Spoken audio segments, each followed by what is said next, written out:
तो पहला जो डेरिवेशन हम लोग यहाँ पर पढ़ेंगे वो है एक्चुअली आपका एक बिंदु आवेश के कारण वैद्युत क्षेत्र की तीव्रता। क्या है जो हेडिंग रहेगी आपकी, क्या रहेगी, एक बिंदु आवेश के कारण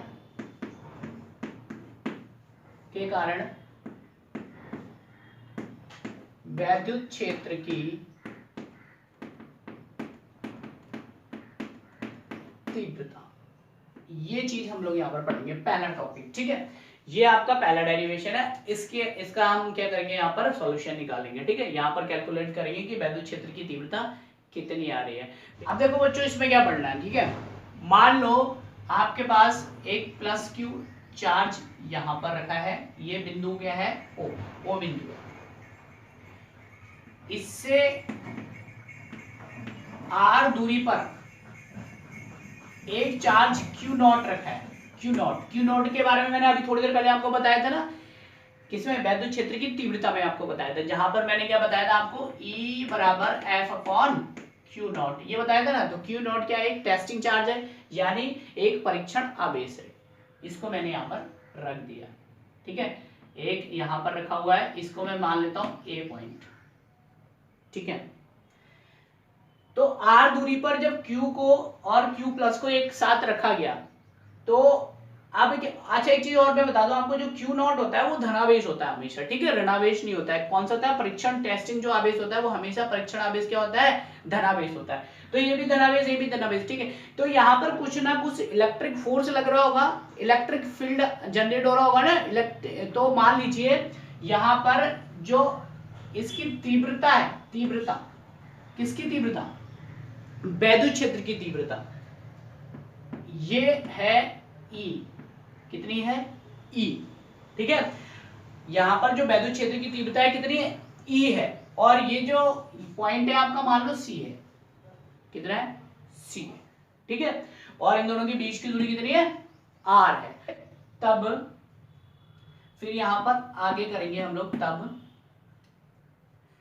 अब यहां पर देखो इन दोनों के बीच में कुछ ना कुछ इलेक्ट्रिक फोर्स भी लग रहा होगा, ठीक है। इलेक्ट्रिक फोर्स लगेगा ना, वैद्युत बल लगेगा ना, कूलाम के नियम से। देखो दो आवेश रखे हुए हैं ना, दो आवेश, दो पॉजिटिव आवेश रखे हुए हैं यहाँ पर, तो दोनों के बीच में क्या लगेगा, इलेक्ट्रिक फोर्स लगेगा, वैद्युत बल लगेगा।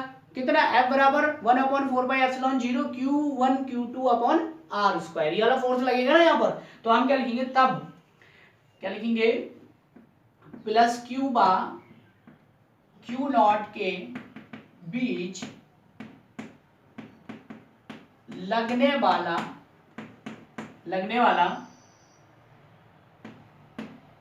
बल कितना है, F बराबर 1/4πε0।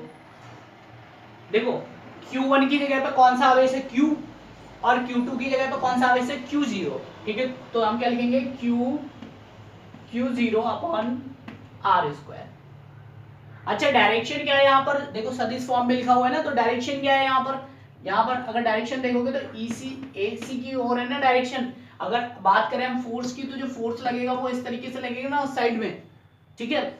तो डायरेक्शन क्या है फोर्स की, अगर फोर्स की डायरेक्शन की बात करें तो कितनी, 1/4πε0 Q0 upon R square, AC की तरफ डायरेक्शन है। चाहो तो मेंशन कर सकते हो, ना चाहो तो आपकी इच्छा है, ठीक है। ये हो गया आपका फोर्स हो गया। अब हमने एक चीज पढ़ी थी, वैद्युत क्षेत्र की तीव्रता पढ़ी थी। क्या पढ़ा था, वैद्युत क्षेत्र की तीव्रता। हमने क्या पढ़ा था, वैद्युत क्षेत्र की तीव्रता। तो यहां लिख लेते हैं, वैद्युत क्षेत्र की तीव्रता कितनी है, E थी ना, E वेक्टर E, ठीक है। तो आप खाली E भी लिख सकते हो, कोई दिक्कत वाली बात नहीं है। हमने E की बात करी थी, और फॉर्मूला क्या लिखा था, E बराबर F अपॉन Q नॉट, यही तो होता था। देखो E बराबर F अपॉन Q नॉट, यही तो होता था फॉर्मूला की अगर बात करें हम लोग, ठीक है। ये हमने पढ़ा था ना वैद्युत क्षेत्र की तीव्रता में वाला फॉर्मूला, E बराबर F अपॉन Q नॉट।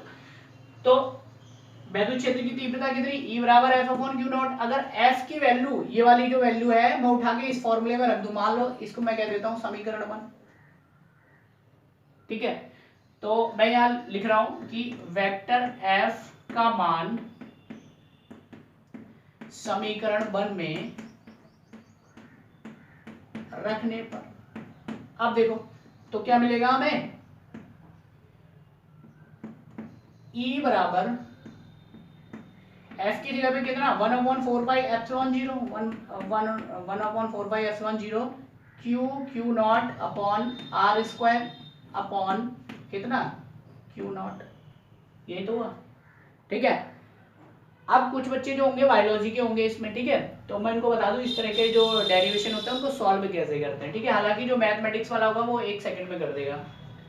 तो यहाँ पर देखिए, यहाँ पर देखिए, अब हमें करना क्या होता है, देखो यहाँ पर एक जो डिवाइड वाला है साइन ये वाला है, और एक डिवाइड का साइन यहाँ पर भी है, यहाँ पर भी है ना, दो साइन है यहाँ पर। तो हमें करना क्या होता है, 1 को ऊपर ही रखेंगे, बाकी सारी चीजें जो होती है वो नीचे ले आते हैं। ठीक है, तो 1 ऊपर रहेगा और क्यू नॉट ये ऊपर रहेगा। ठीक है, ये क्या हो जाएगा 1/4πε0 और ये क्या हो जाएगा आर स्क्वायर जो है वो नीचे आ जाएगा इसके पास में। ठीक है, तो क्यू नॉट आर स्क्वायर, इस तरीके से हम लोग लिखेंगे यहाँ पर।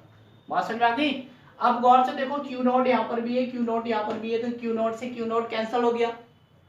तो अब क्या बचा लास्ट लाइन में, देखो E = 1/4πε0 Q/r²।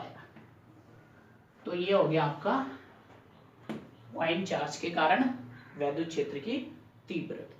अब देखिए यहाँ पर जो हमने ये जो निकाला E बराबर 1/4πε0 Q/r², ये बेसिकली किसके कारण है, केवल एक आवेश के कारण है। ठीक है, कौन सा आवेश, ये वाला टेस्टिंग आवेश है ना, इसके कारण हम लोग निकाल रहे हैं। ठीक है, Q0 के कारण। तो यहाँ लिखा भी है, देखो पहले ही लिखा है मैंने हेडिंग में कि एक बिंदु आवेश के कारण वैद्युत क्षेत्र की तीव्रता।